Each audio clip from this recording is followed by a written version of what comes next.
Welcome back.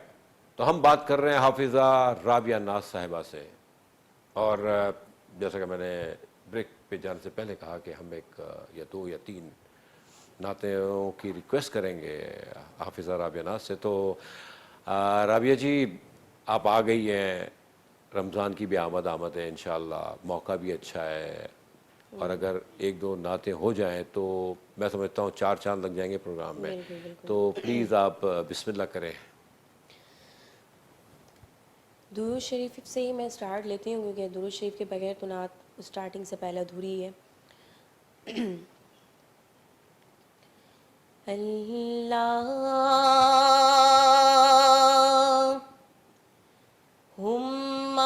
सल्ली अला सय्यदना व मौलाना मुहम्मदिन। अल्लाहुम्मा सल्ली अला सय्यदना व मौलाना मुहम्मदिन। सबसे औला वाला हमारा नबी,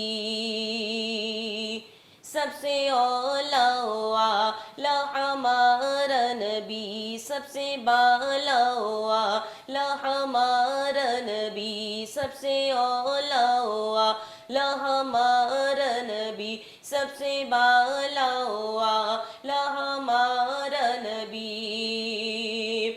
और अपने मौला का प्यारा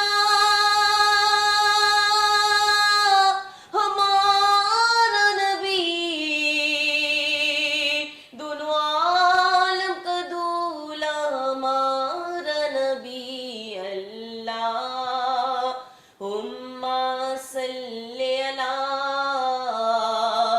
सय्यदना व मौलाना मुहम्मदिन। कुर्बान मैं उनकी बख्शिश पे, कुर्बान मैं उनकी बख्शिश पे, मकसद भी ज़बां पर आया नहीं। कुर्बान मैं उनकी बख्शिश पे, मकसद भी ज़बां पर आया नहीं। और बिने मांग दिया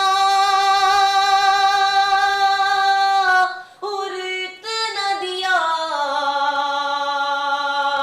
कि दामन में हमारे समाया नहीं। अल्लाहुम्मा सल्ली अला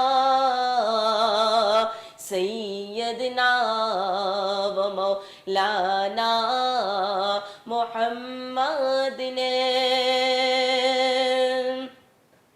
और ये जो शेर मैं पढ़ने जा रही हूँ बड़ा खूबसूरत मिसरा है, कि शायर भी कहते हैं कि जब हुस्न था उनका जलवा नुमा, जब हुस्न था उनका जलवा नुमा, यानी किसका जिक्र हो रहा है? नबी पाक सल्लल्लाहु अलैहि वसल्लम का जिक्र हो रहा है। कि कहते हैं कि न कोई आप जैसा था और न कोई आप जैसा है, न कोई आप जैसा था और न कोई आप जैसा है। और कोई यूसुफ से पूछे कि मुस्तफ़ा का हुस्न कैसा था, कि ज़मीन व आसमां में ऐसी मिसाल ना मिली। और शायर भी इस शेर में कहते हैं कि जब नबी पाक सल्लल्लाहु अलैहि वसल्लम का हुस्न मुबारक ऐसा था कि उनकी जैसी मिसाल इस दुनिया में कोई नहीं है। कहा जाता है कि उनकी जैसी शबी हज़रत यूसुफ अलैहिस्सलाम में थी, कि जब वो मिस्र की गलियों में तशरीफ़ लाया करते थे तो वहाँ की जो लड़कियाँ थी वो उनके हुस्न और जमाल को देखकर अपनी उंगलियाँ काट लिया करती थी। तो आप नबी पाक सल्लल्लाहु अलैहि वसल्लम की शान देखें कि कहते हैं कि वो जिस दाई हलीमा सादिया जो है उनकी वो थी जो पहले के दौर में बच्चों को उजरत दिया करती थी कि जो है ना अपने घरों में ले जाया करती थी।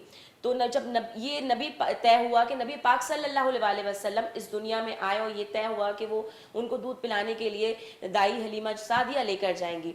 तो जब दाई हलीमा सादिया अपने घर लेकर जाती हैं, तो पहले के दौर में इलेक्ट्रिसिटी तो अवेलेबल थी नहीं, चिराग वगैरह इस तरह की चीज़ें हुआ करती थी। तो कुछ दिन के बाद पड़ोस की औरतें जो हैं वो दाई हलीमा सादिया के घर पर आती हैं और आकर कहती हैं कि ए हलीमा, तू इतनी अमीर हो गई है कि तेरा घर रात को भी रोशन रहता है, तेरे घर से रात को भी रोशनी फूट रही होती है, तू इतने दिए कैसे जलाती है, इतने चिराग कैसे जलाती है कि पूरा मोहल्ला तेरे घर की रोशनी से रोशन हुआ हुआ होता है। तो दाई हलीमा मुस्कुराती हैं और कहती हैं कि मैं दिया क्या जलाऊं, मेरे पास तो पैसे नहीं कि मैं जो है तेल डाल के दिया जलाऊं। तो पड़ोस की औरतों को बड़ा ताज्जुब होता है, वो कहती हैं कि तुम्हारे घर से जो इतनी रोशनी फूट रही होती है कि पूरा आसपास का मोहल्ला भी रोशन की हुई होती है, तो वो रोशनी कैसी है, तुम कहती हो कि तुम्हारे घर में चिराग नहीं जलते। तो दाई हलीमा सादिया मुस्कुराती हैं और कहती हैं कि जब से मैं अपने नबी पाक सल्लल्लाहु अलैहि वसल्लम को अपने घर में लेकर आई हूँ, मुझे किसी चिराग की, किसी दियों की ज़रूरत नहीं है, क्योंकि उनके नूर से मेरा सारा घराना रोशन हो गया है और मोहल्ला भी रोशन हो गया है। तो वो किसी जगह पे अगर उनको कोई चीज़ अंधेरी कोठरी में जाना होता था और कोई चीज़ तलाश करनी होती थी, तो वो नबी पाक सल्लल्लाहु अलैहि वसल्लम को गोद में ले जाया करती थी और वो अंधेरी कोठरी उनके नूर से रोशन हो जाती थी। कि नबी के हुस्न जमाल और नूर की ये शान के शायर भी कहते हैं कि गौर फरमाएंगे क्या खूबसूरत मिसरा, जब हुस्न था उनका जलवा नुमा, जब हुस्न था उनका जलवा नुमा, अनवार का आलम क्या होगा। जब हुस्न था उनका जलवा नुमा, अनवार का आलम क्या होगा। और है कोई फिदा है बिन देखे, तू दीदार का आलम क्या होगा। अल्लाहुम्मा सल्ली अला सैयदना व मौलाना मुहम्मदिन, अल्लाहुम्मा सल्ली अला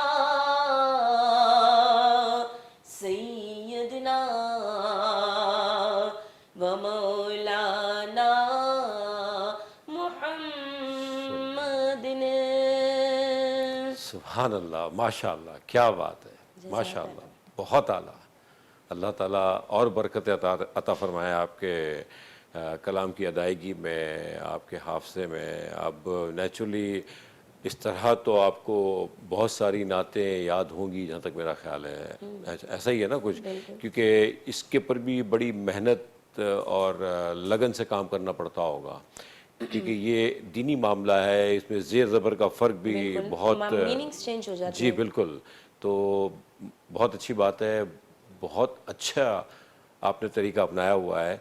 अच्छा, ये तो चलो ये हुआ, आपने काम भी किया, जॉब भी किया, और मतलब प्रॉपर्टी के उसमें रही, बिजनेस में मार्केटिंग करती रही।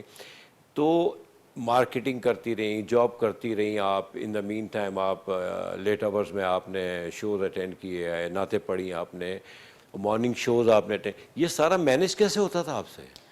बड़ा, बहुत, मैं कहती हूँ कि बड़ा जो मेरा स्ट्रगल टाइम था, बहुत खूबसूरत टाइम था। कभी कभार बाज़ औक़ात जो है ना बहुत सी तकलीफ़ों का सामना भी करना पड़ता था, क्योंकि जब मैंने एक कैरियर का आगाज़ किया तो वहाँ पर क्योंकि हम चैनल्स पे जाते हैं, तो स्टार्टिंग में जब हमने अपने कैरियर का आगाज़ किया होता है तो हमें सपोर्ट नहीं मिलती, कन्वेंस नहीं मिलती, हमें पेमेंट्स नहीं मिल रही होती, हमें चेक्स नहीं मिल रहे होते। और अभी भी ऐसे बहुत से चैनल्स हैं जहाँ पे हमें कन्वेंस नहीं मिल रही होती, हम अपनी कन्वेंस के थ्रू जा रहे होते हैं। लेकिन मैं इंडिपेंडेंटली, शुरू से एक था माइंड कि मैं इंडिपेंडेंट रहूँ, जो भी मेरे एक्सपेंस हों, जो भी मेरी चीज़ें हों, वो मैं इंडिपेंडेंटली खुद कवर अप करूँ, Correct. पेरेंट्स पे या भाई वगैरह पे किसी पे फोकस ना करूँ। तो बस एक ये जुनून था कि कुछ बनना है ज़िंदगी के अंदर, कुछ नाम बनाना है।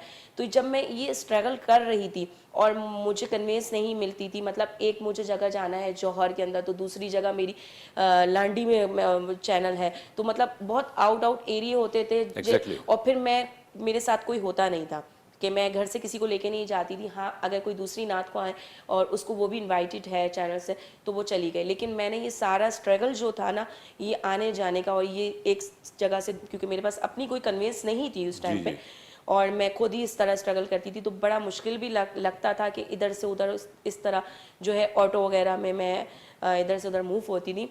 लेकिन ये सब चीज़ों ने मेरे अंदर एक स्ट्रांगनेस पैदा कर दी, हाँ, कॉन्फिडेंस भी और आया आपको। ये कॉन्फिडेंट लेवल बिल्ड हुआ। और स्टेप बाय स्टेप जो है इस सब स्ट्रगलों के बाद फिर मैं इन सब चीज़ों को भी कवर करा कि मॉर्निंग शो में जा रही हूँ, उसके बाद जैसे ऑफिस में जॉब कर रही हूँ तो वहाँ पे पता था कि भाई मैं नात ख्वाँ हूँ और मुझे मॉर्निंग शो में 1-2 घंटे के लिए मुझे जाना हो। अच्छा, तो ये आपके ऑफिस वालों का, अब जब उनको पता चला कि आप अच्छी एक नात ख्वां हैं और एक अच्छा मकाम है, एक अच्छा नाम है, तो उनका एटीट्यूड कैसा था आपके साथ? उनका मुझे, मैंने कहा ना, ये फील्ड ऐसी है कि मुझे बड़ा अच्छा रिस्पांस मिलता है। हालांकि आप ऑफिस वगैरह की फील्ड वगैरह, लड़कियों के लिए बाहर बड़ा मुश्किल होता है जी। जॉब करना, लेकिन मेरे लिए इसलिए आसान रहा कि एक तो मेरे सीने में कुरान था, उस कुरान की रोशनी ने मेरे जहाँ को मुनव्वर कर दिया, मेरे आसपास के लोगों को, और मेरे तमाम मसाइल जो थे वो बहुत आसानियाँ पैदा कर दी। और दूसरा ये था कि मेरे जो ऑफिस के थे मामलात और जो नातख्वानी के, तो ऐसी बहुत सी जगह भी हैं, मैंने तो बहुत सारी जगहों पे जॉब की, तो बहुत सी जगह ऐसी भी थी जहाँ पर मुझे इस चीज़ की वजह से कि नातख्वानी भी करती है और फिर आपको जाना भी पड़ेगा, तो वहाँ पे मुझे जॉब कंटिन्यू नहीं कर सकी मैं।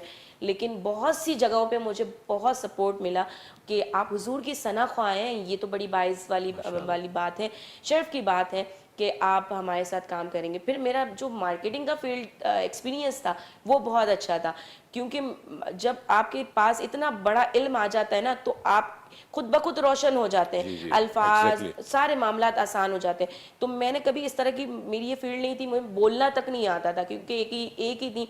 लेकिन मार्केटिंग की जब मैं लाइन में आई, बस वो कॉन्फिडेंट खुद ब खुद बहाल होता चला गया, और मतलब ऐसी मार्केटिंग हो गई कि बस लोग बोलते थे आपको 2 घंटे क्या 3 घंटे भी मॉर्निंग शो में जाना है तो आप जाइए और जो है ना, लेकिन हमारे साथ काम करें। और बहुत इज्जत मिलती थी, क्योंकि लड़कियों के लिए बाहर जॉब करना, जैसे मैंने आपको बताया, बहुत मुश्किल है। हाँ, ये लेकिन हाँ। एक मैं सना ख्वां थी ना, तो लोग बड़ी इज्जत और मोहब्बत की निगाहों से देखा करते थे। नहीं, ये तो खैर हमारी कौम में है माशाल्लाह, आई मीन कोई शक नहीं, इन चीज़ों को बड़ा अप्रिशिएट करते हैं। अब चूँकि आपने एक मकाम हासिल कर लिया, अब आपको कैसा लगता है? How do you feel? I mean आपको एक सुकून सा मिलता होगा और एक प्राउडनेस फील करती होंगी या कि आप सुभान अल्लाह, आई मीन अल्लाह ने इस मकाम तक पहुँचाया, ऐसा ही है कुछ? ऐसा है, बिल्कुल है, लेकिन अभी भी मेरा ख्वाब कुछ और है। अभी भी जो मेरी एक्सपेडिशन है, वो मुझे लगता है कि मैं अभी उस पर तो नहीं पहुंची हूँ। मेरा मिशन जो है वो बहुत आगे का है। मुझे था शुरू से कि बस मैं कोई कुछ बनना है मुझे, लेकिन मुझे अभी भी लगता है कि मैंने वो मंजिल अभी तक नहीं पाई जो मेरे अंदर है, कि जो मैं बनना चाहती हूँ। बस वो मुझे अभी अभी और स्ट्रगल करनी है और आगे जाना है। देखिए, ये तो बहुत ही अच्छी बात है, बंदा ये सोचे ही ना कि मैंने बहुत कुछ हासिल कर लिया और मैं अब टॉप पे आ गया। It's very bad, I mean जस्तजू। हमारे प्रोग्राम का मकसद भी यही है कि जो शुरू से लेके अब तक और यहाँ तक पहुँचने के बाद भी उनमें एक जस्तजू है, एक ख्वाहिश है, क्या कहते हैं, तपस्या है कि मतलब अभी भी मुझे बहुत कुछ करना है। That is the life, I mean. देखिए ना, अगर आपने ये समझ लिया कि आप पहुंच गए मकाम पर और ख़त्म, यार मैं टॉप पे हूँ, तो फिर तो आपका एंड हो गया वो।